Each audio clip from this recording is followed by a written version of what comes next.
So I got to do a little acting. So we're recording a podcast at the same time as we're doing a live. yes. Can we set this up?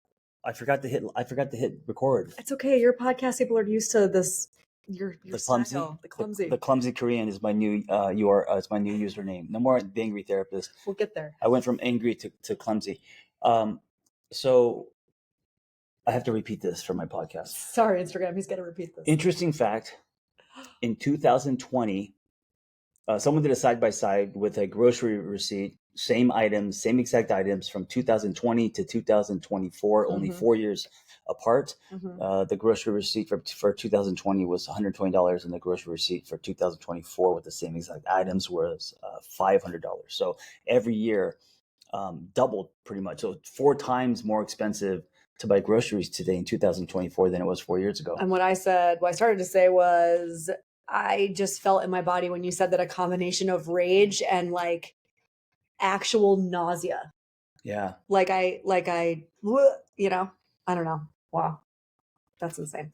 Yeah. It's a fun fact. And listen, I'm not here to give you anxiety. Too late. But yeah, inflation is real, and there's lots of stuff happening in the world that's very surreal.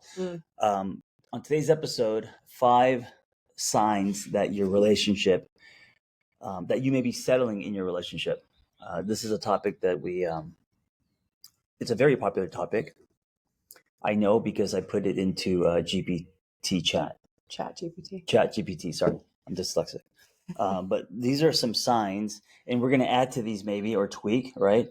And Vanessa may have very different answers than me, but 5 signs that you may be settling in your relationship.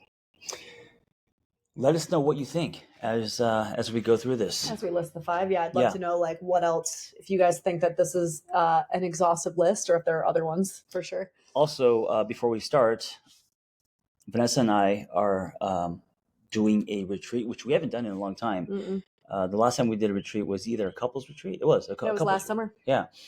So we're doing a retreat at our retreat house. It's where I do all my Miserable Fucks retreats. The thing that's special about this retreat, not only will Vanessa be there, but we're capping it at 9. We want to go deeper with 9 people. Yeah. And listen, there might be 7, there might be 5, I don't know, but we're going to keep it single digits. Yeah. Which means more time for you. It's not a couples retreat. Couples are coming. Like, I think there's one couple sign up to come, but it's not necessarily a couples retreat. We really want to talk about like relational dynamics, but that can mean a lot more than just couples and relationships, love, intimate relationships. That can mean, how we show up in our relationship dynamics across the board. Personal responsibility, how we can kind of take charge of our relational dynamics. We're going to dig into, I'm sure we'll talk attachment styles. I'm sure we'll talk codependency, because y'all know I always talk about that. There's going to be a lot to dive into, but to your point, we want to go deep. And so we're keeping it small. Yeah, and what we're processing it about is life. So it's not a relationship only kind of thing.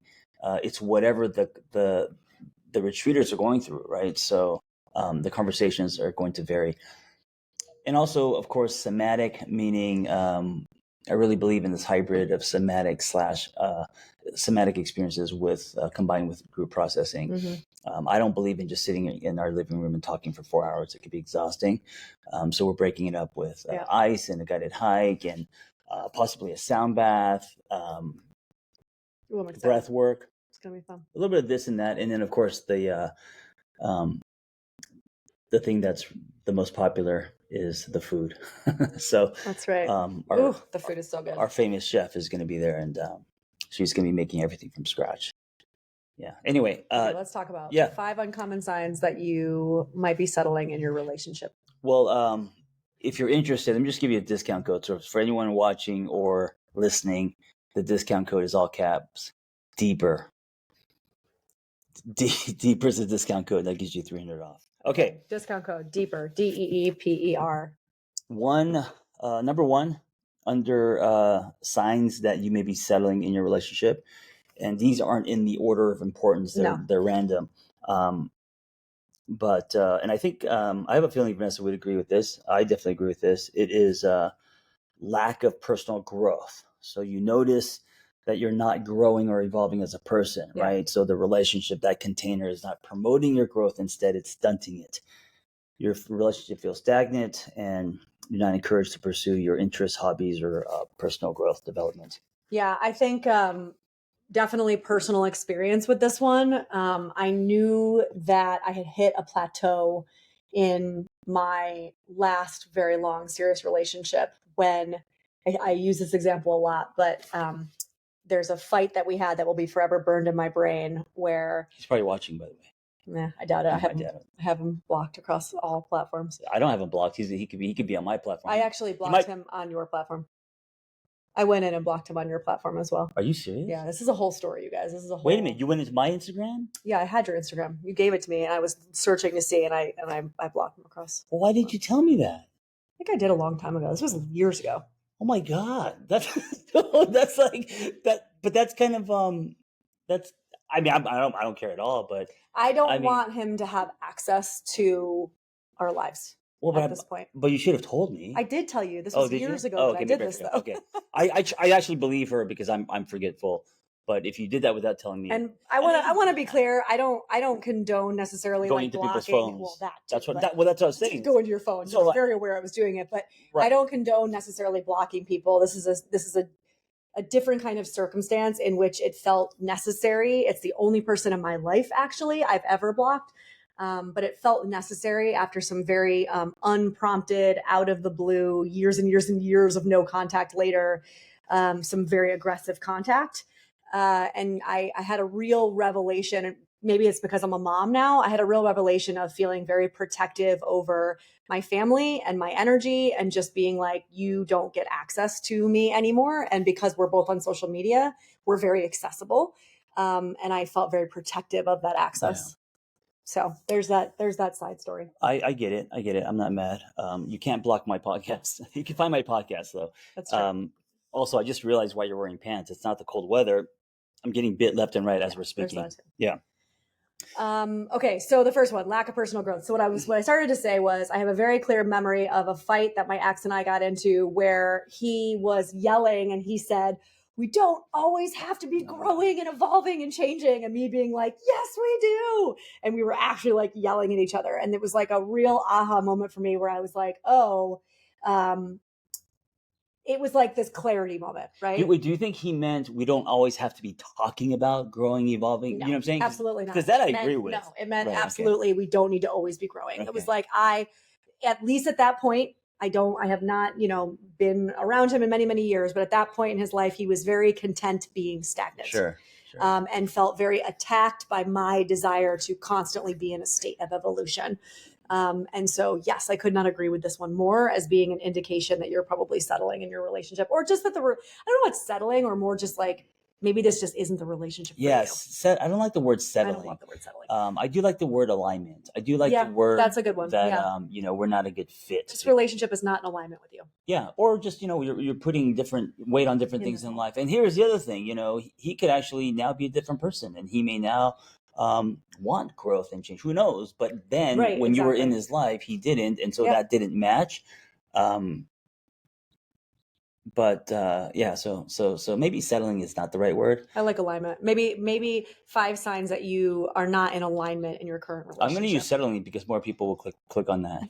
Okay. Number 2, friends and family notice. Your close friends and family members express concern about your relationship, noticing changes in your behavior, your happiness. I agree with this, but also our friends and family are seeing things through their lenses, their story, their wiring, and they're very protective of us. Yeah. So that might be bias, I agree. So, I mean, when we're in a relationship, it's hard to see outside of what we're in, right? We're in the trenches. And so sometimes friends and family have a clearer lens because they have distance. Mm-hmm. Also, depending on the friend and family member, they could also be coming in with agenda. Right. Yes. They don't know the whole story. They don't. No one knows the whole story. No one knows the whole story. And this is why so often as therapists, we will say your friends and your family are not your therapists. Yeah. And it's not to say that they don't love you or that they can't provide you with helpful advice, right? Or guidance. It's to say that no matter what, there's going to be cloudiness to their lenses because they love you, they have a background with you. You know, there has to be some sort of agenda, even if that agenda is just that you are happy, right? As a therapist, I don't want to say that my agenda is not to make you happy, but it's not my job to make you happy. And maybe actually being happy in this moment is not really what you need. Maybe you actually do need to be a little upset or stuck in order to learn or to grow, right? And so I'm able to look at it without the attachment. And I think it's very similar. So I like what you're saying. I do think, though, that there is something to be said about having at least one person in your life that you're very close with that has the ability to be honest with you. And kind of to describe what I mean a little bit, I want people in my life that feel like, and in a kind and gentle way, I'm not asking you to like be an asshole, but like I want people in my life that can be honest with me. Like if I'm doing something that feels out of alignment, call you up, call me out, check you, yeah. And again, in a kind way, you know, but I don't want people in my life that I'm close to feel like they have to handle me with kid gloves. Like I do want people to be able to be honest, you know? Yeah. And you know, listen, we have friends who are amazing friends, but we don't necessarily agree or trust their taste. Right. That's true. And then we have friends that we really trust, and we and even if we disagree with them, we're going to really take them more seriously just because we trust what's going to come out of their mouth. Yeah. So, but yeah, sure. I think getting a second opinion, that could be your therapist, your friend, family, someone that you trust, to remind you that you are settling in your relationship. To question at least. Yeah. Not remind. Yeah. So this is YouTube. Yeah. That's Instagram. And this is my podcast. 2024, y'all, right here. I always feel like ET trying to phone home when I am creating content. Number 3, overcompensating in other areas. You find yourself excessively investing time and energy into, say work, hobbies, or other activities as a way to avoid dealing with issues in your relationship. Before I add a period, I want to say, what the most common one is actually parenting. Children. I think when our relationships are bad, we put all our effort, time, energy into our children. It could be a way to hide out. It could be a way to hide. Then the children grow up, they go to college, and suddenly you are faced with reality. Yeah, a relationship that doesn't feel in alignment. Or someone you don't know, someone you don't like. And the other thing is that if you do put all your effort into children, right? So if you're the parent just really doing everything with your children, you're the coach, you're going to the soccer games, you're doing all this stuff, and you're just neglecting the relationship. Or yourself. Or / yourself, then when the children are gone and you look at whether it's the mirror or your partner, and you realize how far you've drifted, not only with your partner, but also yourself. You did this. You made the bed too. Yeah. So Jung has a famous quote, right, that I say often, which is, there is no greater burden on a child than the unlived life of the parent. It's one of my favorite quotes, actually. Me too. It's one of my favorite quotes because I think most of us, quote unquote, sacrifice for our children. But that is a burden on which we place that on our children, and our children know, and they feel it, and they might not be able to articulate it when they're young, but it is something that as they grow up, and it's sat across from me in clients multiple times where there's this feeling of, I didn't ask for this. Yeah. Right. I didn't ask for this burden of, mom losing everything about herself, not having a life, being depleted, being resentful because, she was so consumed with, with us and with the family and whatever, that she didn't do anything for herself. Or I didn't ask for, dad to work himself to the bone, so much so that he was so unhappy in his life because he couldn't afford not to because of having kids, right? Whatever that example might be.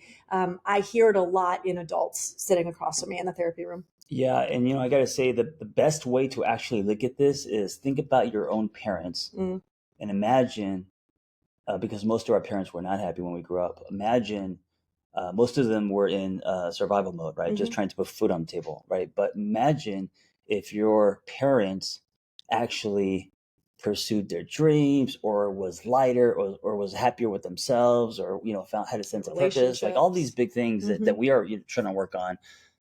wouldn't that inspire you? Wouldn't that make you happy? It does. Even if, even if you guys went out less or there were other things, I would have just, that would have maybe, even if that meant they weren't together. Well, there's actually, we talked about this the other day, there's actually research behind, I have to find this actual research study that was done, but there was research that was done that says essentially the number one indicator, and there's a lot of indicators, but the top indicator of somebody growing up and having a fulfilling life and a happy life, whatever happy means, right? I'm sure there were qualifiers in this research study, is actually the fulfillment and the happiness of the mother. Right. Right. Yeah. And so if we think about it like this, I always remind people, especially when I'm doing my codependency work. It doesn't mean dad's happiness doesn't matter.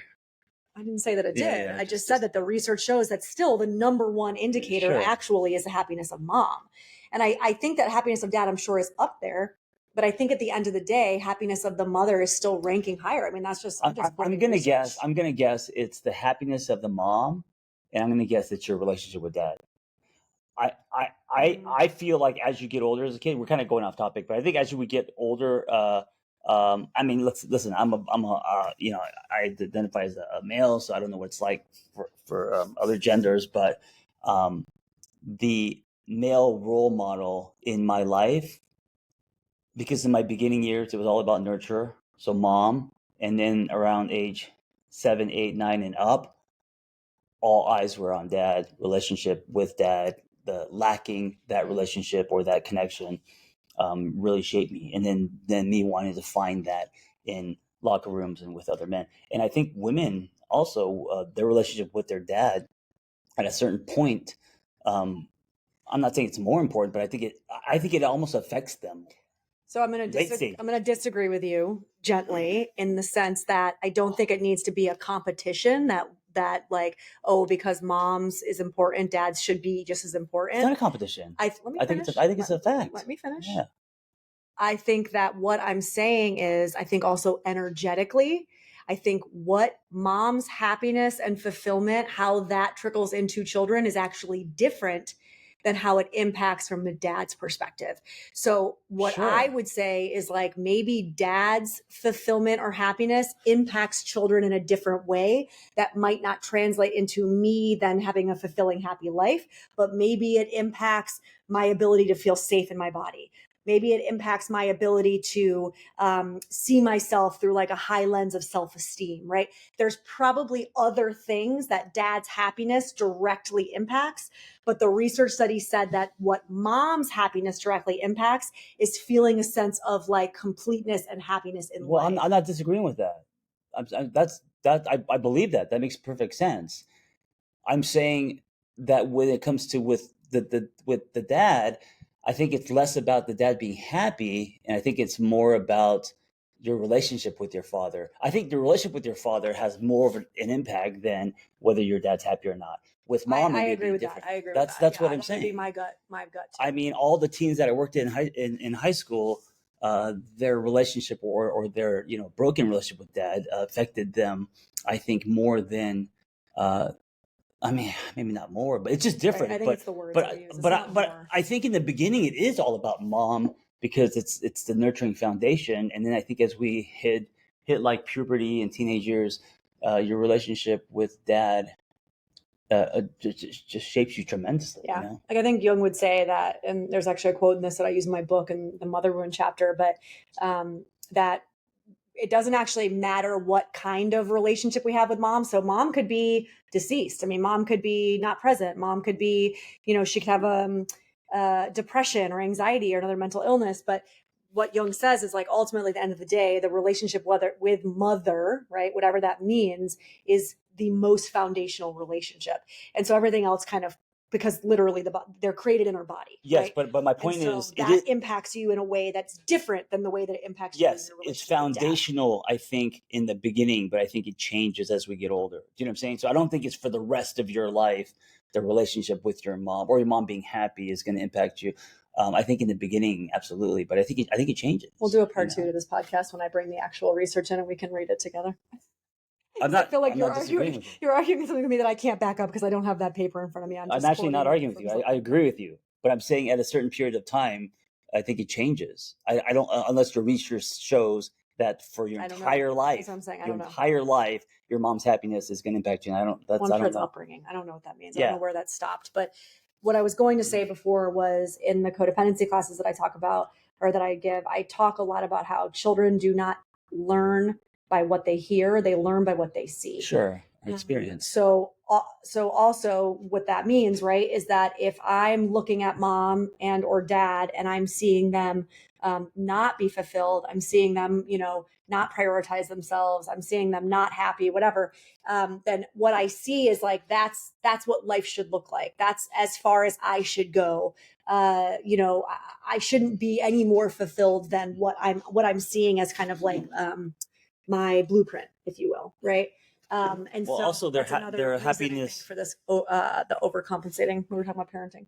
Also, their happiness with each other, right? Relational happiness, just in general, any kind of, happiness or fulfillment. I mean, we birdwalked a little bit, but I think overcompensating other areas. I think we can all agree we see it where people hide behind their children, but I think also hiding behind work, hiding behind other relationships. There's a lot of things I think that we hide and overcompensate. Hey, speaking of children, we have to pick ours up. Oh shit! I just realized what time it is. And I always have this panic that I don't want my child to be the one that is sitting on the steps. We have this kind of like I think it's a general panic that we don't want our child to be or children to be the one sitting on the steps where all the parents picked up the other kids in there. But that's never going to happen to our child. I'm realizing because she never wants to leave school. So it's like we actually can be late. It would be a gift to her. Number 4. Just get charged. Number 4 is subtle resentment. If you feel a subtle resentment, but persistent sense of resentment. Yes, like it's always kind of there ringing toward your partner for minor issues or compromises. It will eventually build up over time. And again, this is a common sign that you may be settling in your relationship. Now, I think the interesting piece is, okay, so you have this resentment. Whose responsibility is it? What do you do with this resentment, right? And you know how I feel about that. Yeah, I know how she feels about it. Resentment's always ours to own. That's how I feel about it. I'm very clear about that. Resentment's ours. Yeah, I agree with that. I do agree with that. But I also don't think it should be done in secrecy. I think. Oh, I never said secrecy. I just said that it's ours to own. Yeah, I mean, that's not secrecy. You have to talk about it. That's the only way you can get through resentment is actually bringing it to the surface. Yeah, but you still have to own it. You got to put it on the table. Mm-hmm. A lot of people push resentment, hold resentment. They push it down. It wasn't that big of a deal. It just kind of like stacks up like coins in your piggy bank until it's just the whole thing's too heavy. And number 5, rationalizing mediocrity.